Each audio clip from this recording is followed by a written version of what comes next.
ating simula ng umaga ng mga balitang dapat nating malaman sa 774 Balita Ngayon. 774 Balita Ngayon. 30 minutong pag-uulat ng mga impormasyon at mga pangyayari sa loob at labas ng bansa. 774 Balita Ngayon. Kasama ang buong pwersa ng 774 News Team. 774 Balita Ngayon. Sa himpilang pinagkakatiwalaan sa balita at serbisyo publiko. DWWW 774, your ultimate news and music radio. At ngayon, narito ang inyong mga tagapagbalita. 774 Balita Ngayon. 774 Balita Ngayon.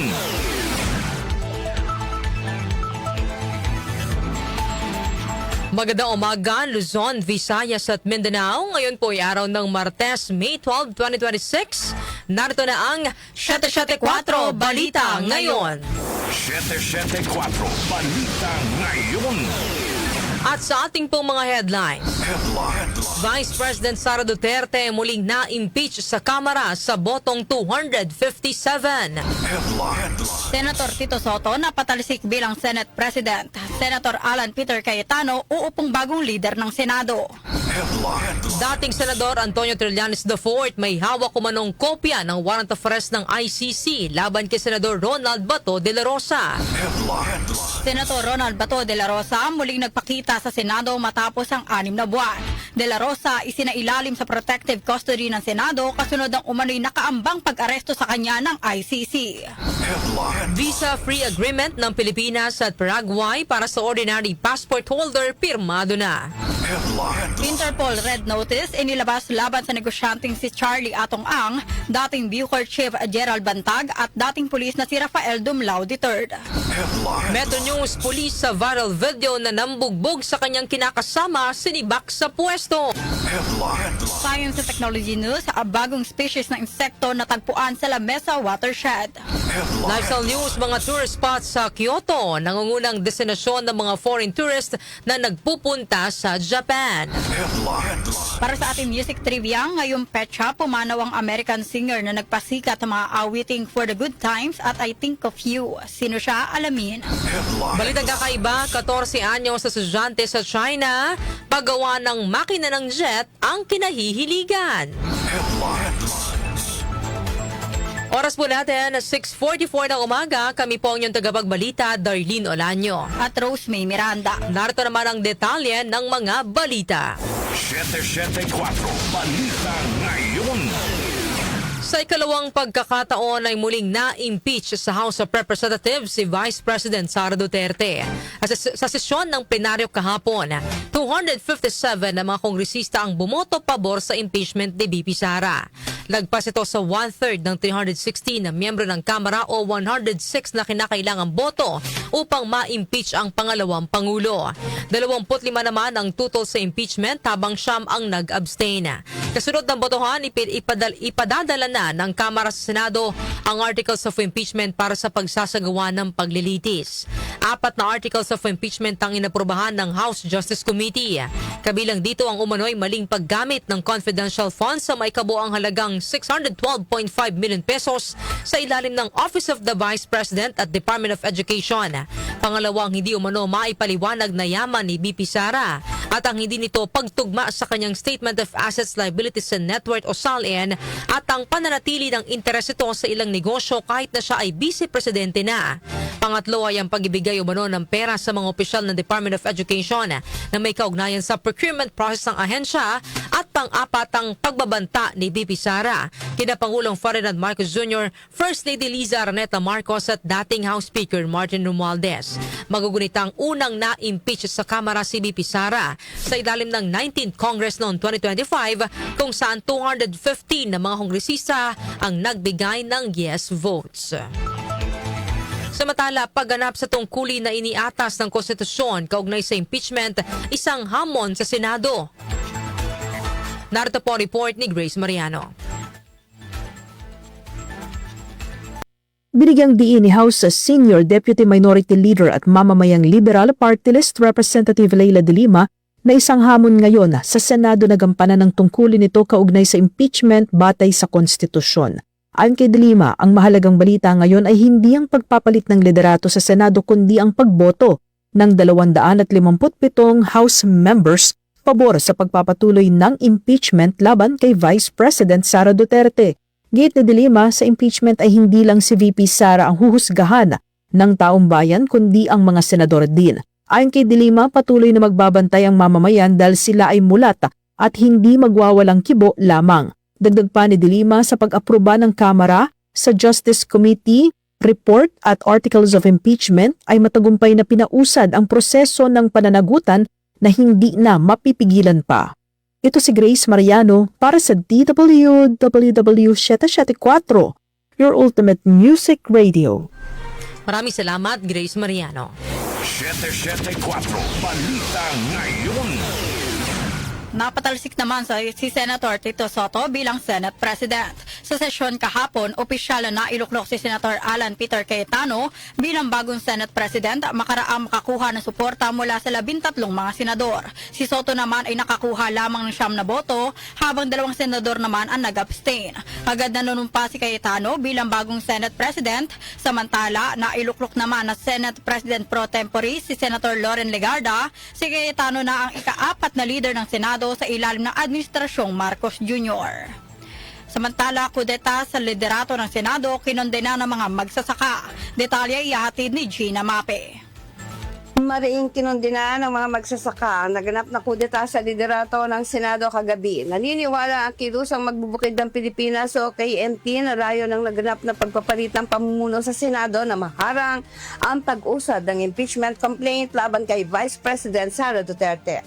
Ang pagpapatalsik nila kay Senate President Tito Soto at pagluluklok sa naturang posisyon kay Senator Alan Peter Cayetano ay paglalantad ng desperadong hakbang upang harangin ang pananagutan at protektahan si Vice President Sara Duterte at ang Duterte dynasty sa mga kaso ng korupsyon.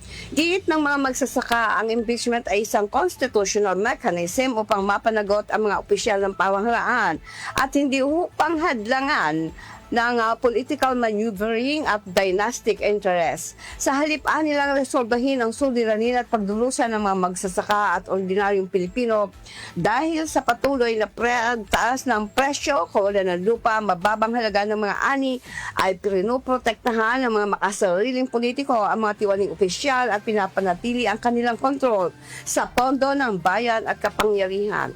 Panawagan ng KNP sa mga senador na panaigin ng katotohanan, katarungan at dinggin ng kagustuhan ng sambayan ng Pilipino na magdaos ng impeachment trial na walang pagkabalang panagutin ng lahat, kaalyado ng Duterte o ng Pangulong Ferdinand Marcos Jr. Ako si Gina Mape ng DWWW 774, your ultimate music radio. Maraming salamat, Gina Mape. 774 Balita Ngayon. Nagtungo si dating Senador Antonio Trillanes IV sa Senado kahapon. Bit-bit ang umano'y warrant of arrest mula sa International Criminal Court o ICC laban kay Senador Ronald Bato de la Rosa. Ayon kay Trillanes, sinamon umano siya ni de la Rosa na samahan ng ICC kapag aarestuhin siya. Ito ang dahilan kung bakit siya nagtungo sa Senado kasama ang NBI para isilbi ang warrant. Nandito ako dahil sinabi niya on national TV na samahan ko daw yung mag-aaresto sa kanya.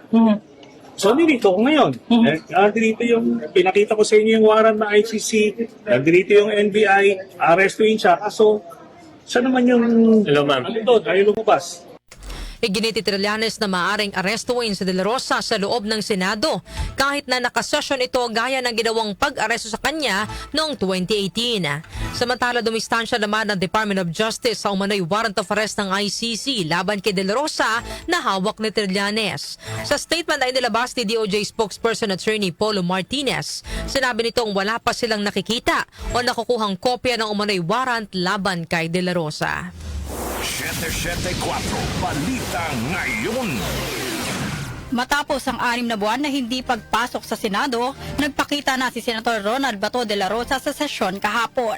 Mataas ang emosyon ni de la Rosa nang humarap sa plenaryo matapos umano siyang harangin ng NBI sa garahe sa basement ng Senado para hindi makapasok sa sesyon. Iika-ika at may sugat sa daliri sa kaliwang kamay si de la Rosa. Kung ako'y absent, hinahanap ako ninyo. Sumusweldo! Hindi nagpapakita. Ngayon, papakita ko dito. Oh, hinala ko naman yung gay. So all of a sudden, why? Sir, Sugat-sugat ako. why are you here, sir? Papasok! This is the Senate! Wala silang respeto sa institusyon ng Senado. Ganun ang India eh. Ha? Ano pong plano niyo, sir, sa ginawa sa inyo, sir?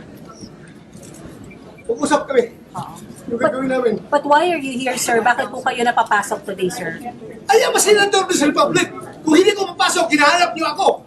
Di ba? Ngayon mapasok ako, tatanungin niyo ako bakit ako pumapasok. But is, sir, may kinalaman sa pag-puser para makabuo ng numbers po? Lahat yan trabaho ng senador.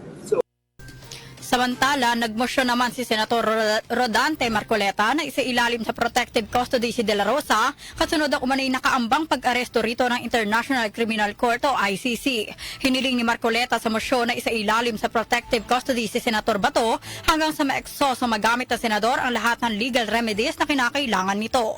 Ibig sabihin, mananatili sa proteksyon ng mataas na kapulungan si De La Rosa at hindi ito maaaring arestuhin ng NBI man o ng ICC. That in the light of the recent adoption of the Senate Resolution number 44, I move that Senator Bato be placed under the Senate protective custody, Mr. President, until he is able to get all and exhaust all legal remedies to protect himself. And until this institution is also able to do just the same. Rin sa sesyon ng CCTV footage ng habulan ni De La Rosa at ang mga tauhan ng NBI. Sa video ay makikitang hinahabol ng mga NBI agents si De La Rosa mula sa basement hanggang sa may hagdanan sa exit paakyat sa plenaryo. 774 Balita Ngayon. Sinaksihan ni na Pangulong Ferdinand Marcos Jr. at Paraguay President Santiago Peña Palacios ang paglagda ng mga kasunduan sa pagitan ng Pilipinas at Paraguay matapos ang bilateral meeting sa Malacanang. Ayon kay Pangulo Marcos, kabilang sa mga nilagdaan ang Memorandum of Understanding sa pagitan ng Department of Foreign Affairs o DFA at Ministry of Foreign Affairs ng Paraguay para sa kooperasyon sa diplomatic training, skills development, information exchange at academic projects. Pinagtibay rin ng dalawang bansa ang visa-free entry para sa mga may hawak ng ordinary passports ng Pilipinas at Paraguay upang mapalakas ang turismo, negosyo at palitan ng mamamayan. Complementing the establishment of institutional and commercial linkages is today signing of a visa waiver agreement for ordinary passport holders of the Philippines and Paraguay, which the President and I hope will expedite business tourism and people-to-people exchanges between our two countries. Sinabi naman ni Peña Palacios sa nakikita ng Paraguay ang Pilipinas bilang mahalagang gateway sa Southeast Asia habang target ding palawakin ang ugnayan nito sa ASEAN. Napag-usapan din ng dalawang lider ang pagpapalawak ng kooperasyon sa kalakalan, food security, renewable energy at regional connectivity. Samantala, pinalawak na healthcare benefits sa isang ospital sa Pasig, ininspeksyon ni Pangulong Ferdinand Marcos Jr. Chanel Salazar sa detalye. Ininspeksyon ni Pangulong Ferdinand Marcos Jr. ang pinalawak na healthcare benefits ng PhilHealth sa The Medical City sa Ortigas, Pasig City. Kasama ni Pangulong Marcos si PhilHealth President at CEO Dr. Edwin Mercado sa pag-iikot sa urgent at non-urgent care areas ng ospital, gayon din sa mga surgery ward at mother and baby friendly room. Nakipag-usap din ang Pangulo sa ilang pasyente at kanilang mga pamilya tungkol sa naging tulong ng healthcare coverage sa gastusin sa pagpapagamot at pagpa-ospital. Kabilang sa mga pinalawak na benepisyo ang maternity care package at outpatient emergency care coverage. Ayon sa Palasyo, bahagi ito ng patuloy na hakbang ng administrasyon upang mapalawak ang akses ng mga Pilipino sa abot-kaya at dekalidad na serbisyong pangkalusugan. Ako si Chanel Salazar ng DWWW 774, your ultimate music, radio. Maraming salamat, Chanel Salazar. 774 Balita Ngayon. Naglabas na ng Interpol red notices laban sa negosyante si Charlie Atong Ang, gayon din kina dating Bureau of Corrections o Bucor Chief Gerald Bantag at dating pulis na si Rafael Dumlao III. Ito ang kinumpirma ni Department of the Interior and Local Government o DILG Secretary John Vic Remulla, kung saan inihayag din nito na nakumpleto na rin ng mga otoridad ang requirements para sa red notice laban kay dating Ako Bicol Party List Congressman Zaldico. Ngunit hindi pa ito inaaprubahan ng Interpol matapos ihain noong Setyembre 2025. Batay sa Interpol, ang red notice ay kahilingan sa mga law enforcement agency sa buong mundo upang mahanap at pansamantalang maaresto ang isang individual habang hinihintay ang extradition o iba pang legal na proseso. Nauna nang sinabi ni Remulla na may red notice na rin laban sa negosyanteng si Ang kaugnay ng kasong kidnapping with seriously illegal detention na may kaugnayan sa pagkawala ng mga sabongero. Si Bantag ay nahaharap naman sa kasong may kaugnayan sa pagkamatay ni June Villamor na itinuturong middleman sa pagpaslang sa broadcaster na si Percy Lapid noong 2022. Samantala, binaligtad ng Court of Appeals noong July 2024 ang acquittal ni Dumlao sa kidnapping at pagpatay sa South Korean businessman na si Ji Ik-ju at hinatulan siya ng reclusion perpetua. 774 Balita Ngayon. Oras po natin, 2 minuto bago mag-alas 7 ng umaga. Kami pa rin po ang iyong tagapagbalita, Darlene Olanyo At Rose May Miranda. 774 Balita Ngayon. Metro News. Metro News. Sa ating pong Metro News, sinibak sa pwesto at dinisarmahan ng isang pulis. Makaraang mag-viral ang video ng pananakit niya sa kanyang kinakasamang babae sa loob mismo ng kanilang bahay sa Malolos, Bulacan. Kinumpirma naman ni Malolos City Chief of Police Lieutenant Colonel Romel Geneblazo na tauhan ng kanilang himpilan ang nasabing pulis. Sa opisyal na pahayag ng Malolos City Police Station, nakasaad na agad sinibak sa pwesto ang pulis at kasalukuyang nakahold sa kanilang station holding unit habang isinasagawa ang masusing investigasyon. Pansamantala na rin kinumpiska ang kanyang service firearm at PNP ID upang maiwasan ang anumang posibleng pang-aabuso habang nagpapatuloy ang investigasyon. Mariin namang kinundina ng pulisya ang anumang uri ng karahasan, lalo na laban sa mga kababaihan at iginiit na hindi nila kinukonsinti ang paglabag sa batas at sa mga lituntunin ng Philippine National Police. Isa pang Metro News, OWA Help Desk magbibigay ng serbisyo sa mga Pasigenyo sa May 13. Detalye po ihatid ni John Bakiran. Inanunsyo ng Pasig City Public Information Office na magkakaroon ng OWA Help Desk sa Pasig City Public Employment Service Office o PESO sa darating na Miyerkules, May 13.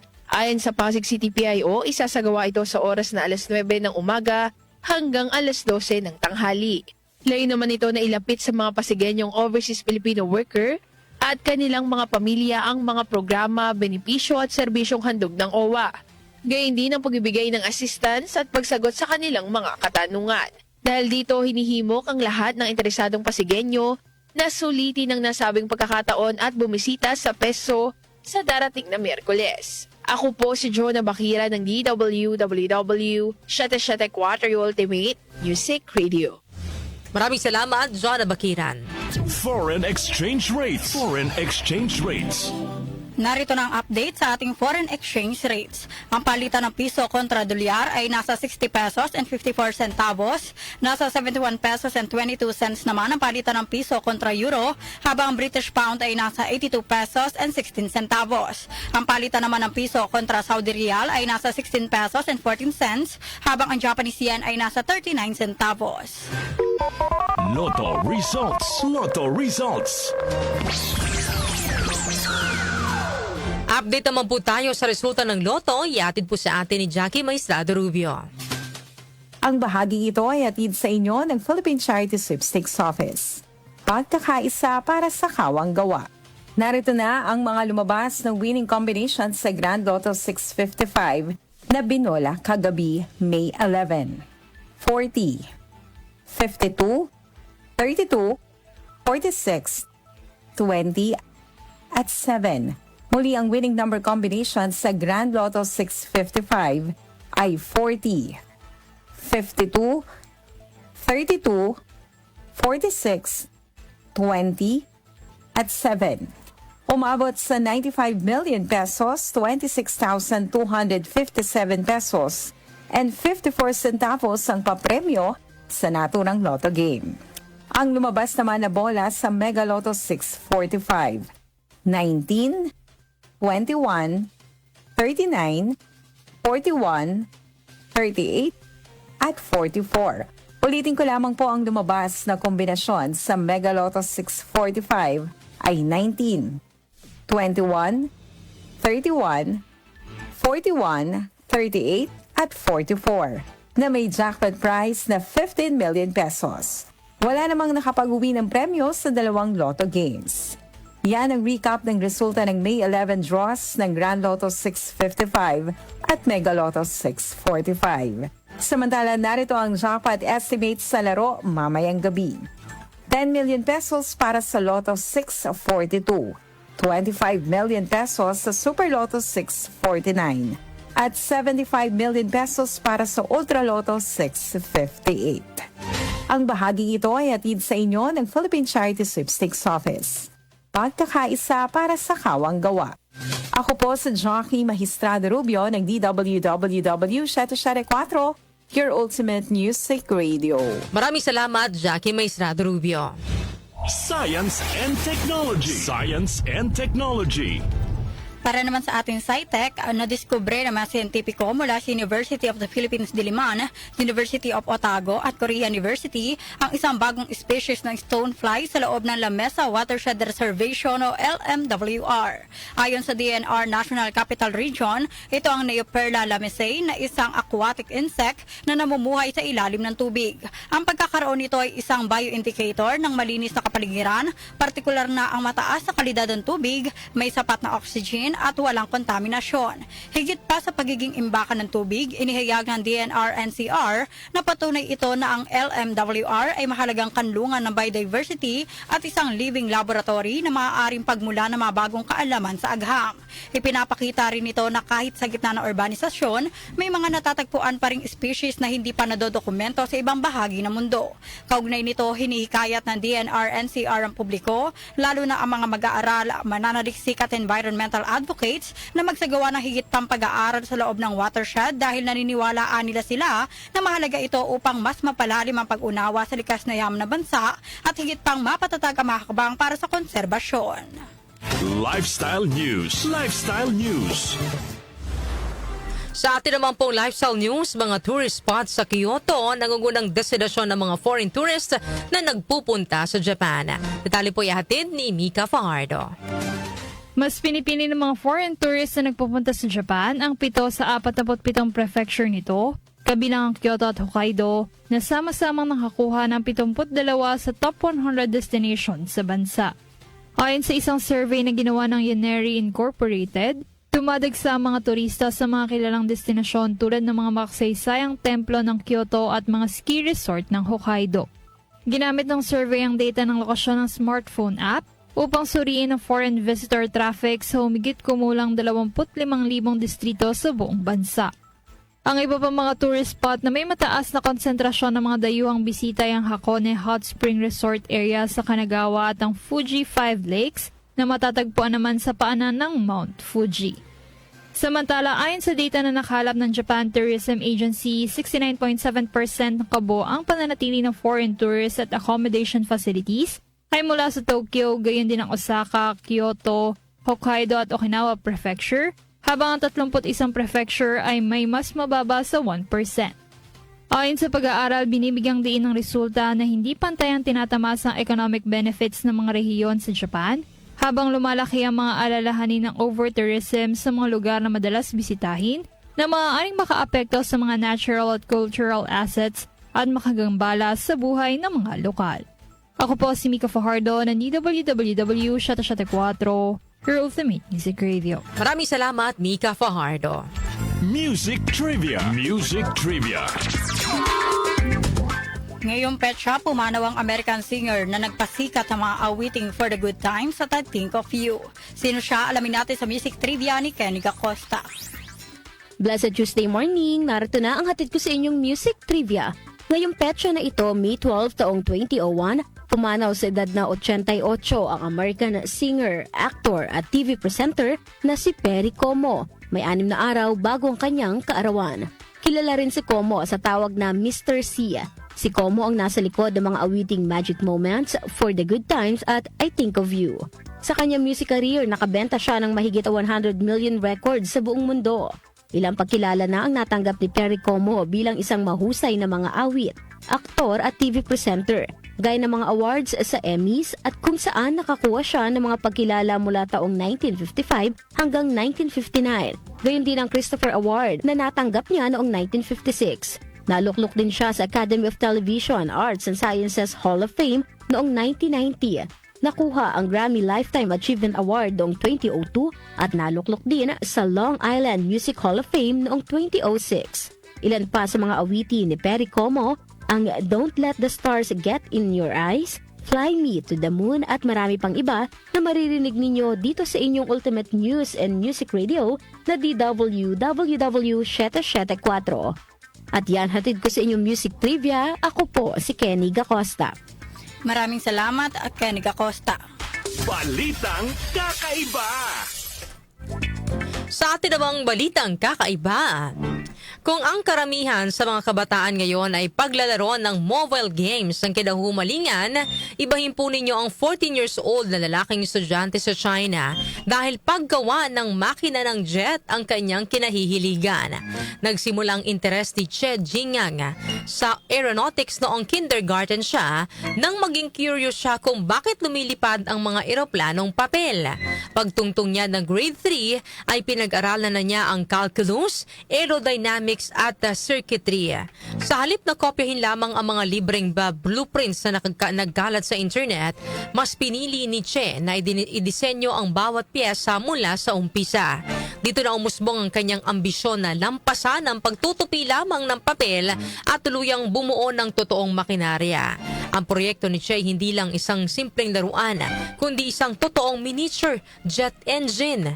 Bagamat pinaliit at hindi kayang magpalipad ng commercial na eroplano, isa itong tunay na makina na kumpleto sa combustion chamber, compressor at fuel system. Ang mismong operasyon nito ay nakabate sa totoong physics at aerodynamics, kaya gumagana ito ng kaparehong-kapareho ng mga life-size na jet.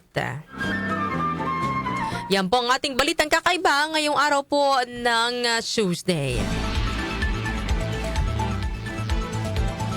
Bago po tayong magtapos sa ating balitaan, ito muna ang ating katanungan para po sa ating programang Opinion Mo, Opinion Ko. Inaasahan ba ninyo ang mga ganap kahapon? Partikular ang number 1, landslide voting ng mga mambabatas para ma-impeach si VP Sara Duterte. Number 2, yung kudita sa Senado, no, kung saan napatalsik bilang Senate President si Tito Soto at pinalitan po siya ni Senador Alan Peter Cayetano. At number 3, mga kanyusik, yung muling pagdalo ni Senador Ronald Bato de la Rosa sa Senate session makaraan ng 6 na buwan na pagtatago, no? At yung tensyon sa pagitan po ng NBI at Senado. Grabe, ang daming ganap RM, no, kahapon. Totoo. Hindi natin alam kung ano yung unang tututukan. Mayroon sa Senado, mayroon sa Kamara, at hanggang gabi, no, ay hindi pa rin natatapos yung mga ganap dyan sa Senado. Kaya mga kanyusik, ano po ang inyong masasabi dyan? Ano ba ang inyong opinion sa mga kaganapan kahapon dyan po sa Kongreso, no, sa Senado at sa Kamara? So para po sa inyong mga opinion, mga kanyusik, ang ating text line 0929-321-8738 at maaari po kayo mag-comment sa ating pong Facebook Live at sa ating YouTube channel.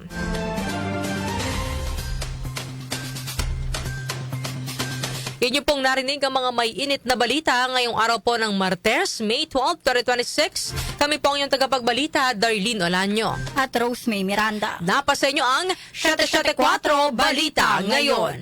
774 Balita Ngayon.